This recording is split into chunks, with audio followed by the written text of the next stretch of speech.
whenever they go back, when they do post-trial motions, it's hard to say the juries just did what you told them to do when they actually took the time to think about it, to come up with specific numbers for folks. Right. Man, that's hard. Because a lot of lawyers would have settled that case. Yeah. Because we were willing to take $1 million.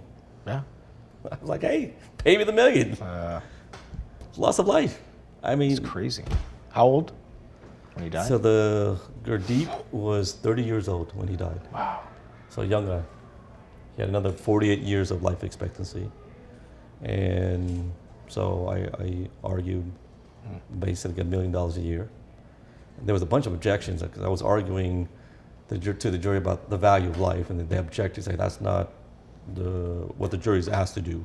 They were going to determine the loss of love, comfort, care, society, solace, guidance. I think Mars asleep. No, I'm Yeah, you are. Nonsense. The camera will see. He's He got you. Nonsense. That's okay.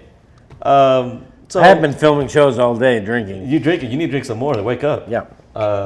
So part of the closing was they objected when I told the jury they had to value the loss of life at $1 million a year, and they objected. So I said, well, okay, a bunch of lawyers got together and said, life is love, comfort, care, society, blah, blah, blah, blah. And I said, this is how the lawyers came up with it. There's 10 items, give $100,000 for each item, comes up to $1 million a year, and for 48 years. That's good. They objected. They let you explain it, so you cured their objection by explaining each individual thing. Yeah. So according to my jury instruction tables, we each have about 16 minutes to live after drinking that squirrel liquor. So We're good. we've now exceeded expectations. That squirrel actually, it was pretty tasty. It was very good. It's very tasty. It doesn't mess you up, but it tastes good. One yet. Well, true. This is I can still see you. I'm not blind. So, Minh, let me ask you a question. What did you do when you got? How old were you when you graduated from law school? Oof. Law school was what? 25, 26? You were 25. Yeah. What did you do when you got out of law school? What was your plan? What did you see yourself doing? Oh, I knew before I went to law school I was going to be a personal injury lawyer.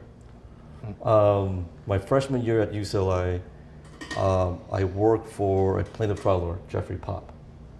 And that's when I met you on the listserv. You were Jeff Pop's. I was working for Jeff. I was file clerk. I was at the bottom. I photocopy, I made coffee, I cleaned the conference room, I filed papers away, and I worked my way up from file clerk to assistant to paralegal to summer clerk to associate to junior partner. So I always knew I was a PI lawyer. And Jeff, to his credit, saw something in me and took me under his wings, and he was basically my mentor. He was my second dad. What a lot of people don't know is, when I was going to college, it was a struggle. My dad was sick at that time.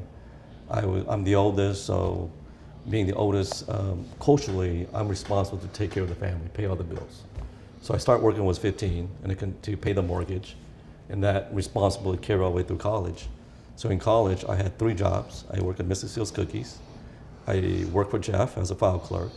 I drove a taxi cab at night, and but that wasn't enough to, pay all the bills. I mean, it was paying enough to pay the mortgage, but there was no money for food for me.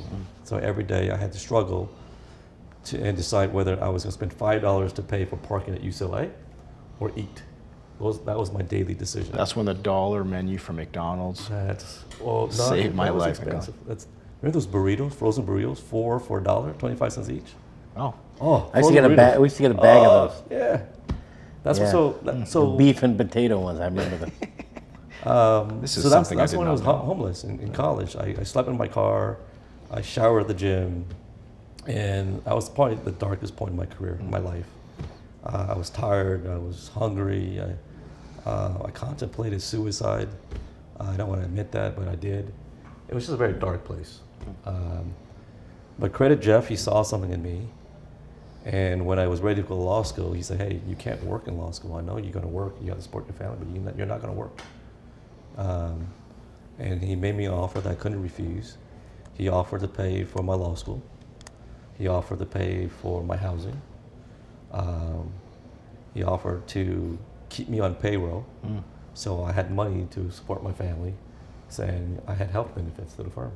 So for my 3 years in law school, Chef took care of the expenses. Damn. Wow, man, that's awesome. You better have a picture of that fucker up on the wall at your house. Listen, he's my dad. He's my second dad. Is his face tattooed on your body somewhere? It should So, well, Jeff and I, we have a love for baseball, Dodgers. be. Yeah, that's Right. I wore my Dodgers outfit because I've been to lots of Dodger games with Min.